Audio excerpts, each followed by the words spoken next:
तो ये हाल है। इसलिए जब हम मरते हैं तो हमारी आत्मा जाती है, शरीर का कुछ भी नहीं बिगड़ता। शरीर तो पड़ा है, आंख हाथ पांव ज्यों की त्यों है। आत्मा चली जाने से शरीर का कोई मूल्य नहीं बचा। शरीर की वैल्यू तब तक है, आपकी वैल्यू तब तक है जब तक आपके शरीर में आत्मा है। आत्मा नहीं तो आपके शरीर का कोई मूल्य नहीं है। तो आप कौन हैं? आप शरीर हैं या फिर आत्मा है? मैया आप कौन हो? शरीर हो कि आत्मा हो? क्या हो मैया? अभी तो आप कह रहे थे हम शरीर हैं। दो प्रकार का मैया ना बताओ, एक प्रकार का बताओ। अब कन्फर्म वाला क्या माने हम? आप शरीर हो कि आत्मा हो? दोनों में से कन्फर्म वाला बताओ, कन्फर्म करके क्या हो? हाँ, आपकी दादी हैं ये? नानी? नानी से पूछो, ये तो कह रही थी हम शरीर हैं।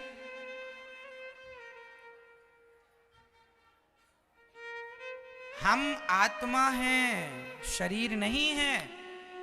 हम आत्मा हैं। जब यमराज यमदूत आएंगे हमारी आत्मा को लेकर जाएंगे। आत्मा कैसे जाती है? हमारे पास सूक्ष्म शरीर होता है, हमारा सूक्ष्म शरीर होता है।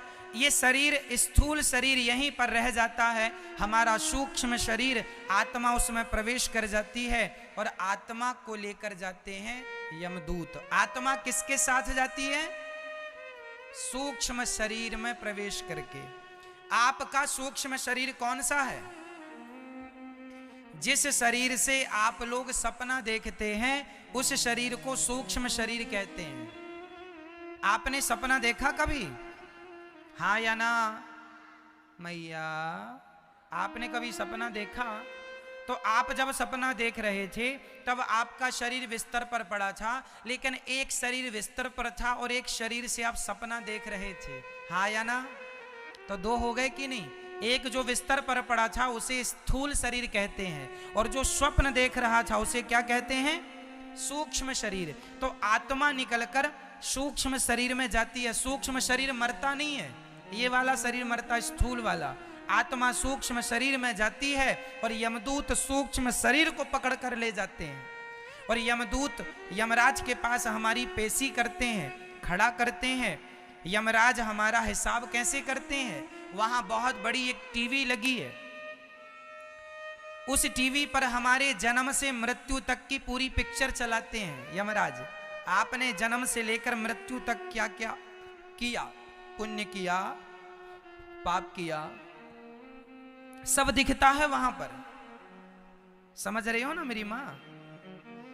जन्म जन्म के हम जो पाप करते हैं, पुण्य करते हैं, सब दिखता है। यमराज बोलते हैं देखो तुमने पाप किया, झूठ बोला, गलत किया।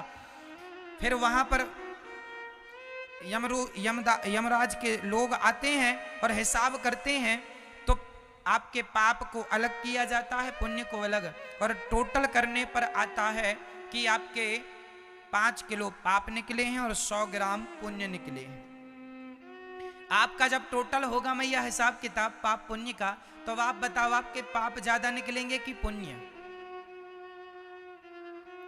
ज्यादा पाप निकलेंगे। तो काहे इतना करती हो पाप मैया? जब पता है कि पाप निकलेंगे, जान रही हैं पाप कर रहे हैं, फिर भी करे जा रही हैं पाप। डर ही नहीं है किसी का। जब वहां कोड़े पड़ेंगे यमराज के तब समझ में आएगा। आदमी को यहां ना सब अच्छा अच्छा लगता है। अच्छा आप लोग बताओ आप लोगों के पाप ज्यादा निकलेंगे कि पुण्य? सच्ची बताना, जोर से बोल दो, और जोर से। पाप निकलेंगे। तो काहे इतना पाप करते हो आप लोग? हमारे पाप निकले 5 किलो और पुण्य कितना निकला? 100 ग्राम। जरा सा आदमी सारी जिंदगी में जरा सा पुण्य करता है और सारी जिंदगी पाप करता है। अब यमराज जी ने कहा तुमने 5 किलो पाप किया है, इसलिए पहले पाप का दंड मिलेगा। तो पाप का फल भोगने हमें 84 लाख योनियों में डाल दिया जाता है। ये योनियां कौन है? नाली का कीड़ा, सुअर, चमगादड़, गधा, कॉकरोच, मच्छर, मक्खी, ये जो जीव है, ये सुअर क्या कर रहा है? ये सुअर पहले मनुष्य था, अपने पाप का दंड भोग रहा है। जो लोग मांस वांस खाते रहते हैं ना, जानवरों का मलमूत्र खाते रहते हैं, उन्हें भगवान सुअर बना के भेजते हैं, जा तुम्हें यही पसंद था यही खाओ। लड़ते हैं बेचारे सुअर मलमूत्र के लिए, है ना? हाँ या ना?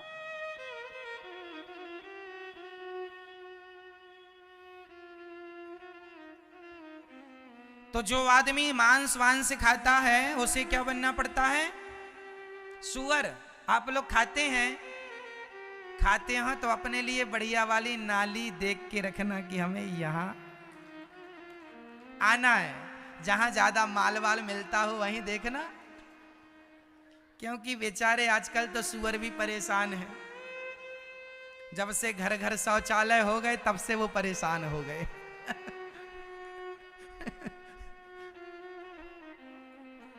हाँ या ना? बेचारे परेशान हैं, उनके मतलब का उनको मिल ही नहीं रहा है।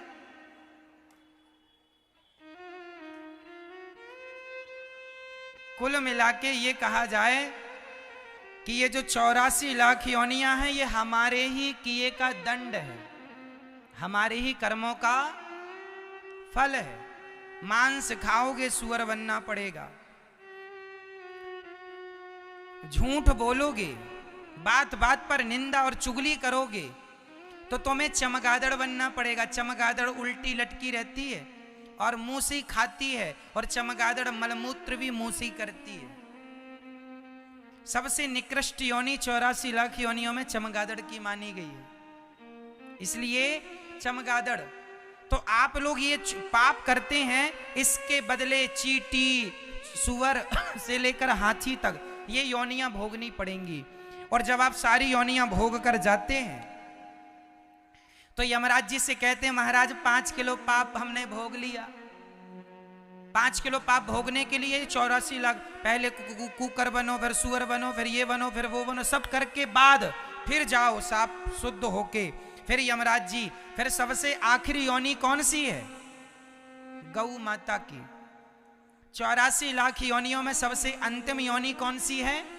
जो आज गाय है, वो गाय उसके जीवन का आखिरी पड़ाव है। इसके बाद जब गाय के शरीर को छोड़ेगी गाय, तो यमराज के पास जाएगी, कहेगी महाराज मैंने 84 लाख योनियां पार कर ली, अब मुझे बताइए क्या करूं।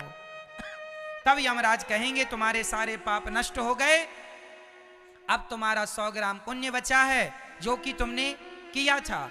अब उस पुण्य के बल पर तुम्हें फिर यमराज मनुष्य का शरीर देते हैं, जाओ ये पुण्य लेकर जाओ, अब गलती ना करना, नहीं फिर 84 का चक्कर भोगना पड़ेगा। इसलिए संत गाते हैं कि बड़े भाग्य मानुष तन, बड़े भाग्य, बोलो बड़े भाग्य मानुष तन पावा, मतलब बड़े भाग्य से मनुष्य का तन मिला है, ये सहज में नहीं मिल गया मेरी माँ, इसलिए बड़े पुण्य से मिला है। इसलिए इसका सदुपयोग कर लीजिए। इसका सदुपयोग क्या है कि अपने तन से केवल भगवान का, मन से भगवान का, केवल ईश्वर का स्मरण किया जाए, यहाँ वहाँ ध्यान ना लगाया जाए, क्योंकि अन्य सुख तो हर योनि में मिलते हैं, भक्ति का सुख केवल मनुष्य के शरीर से, इसलिए गलती ना हो।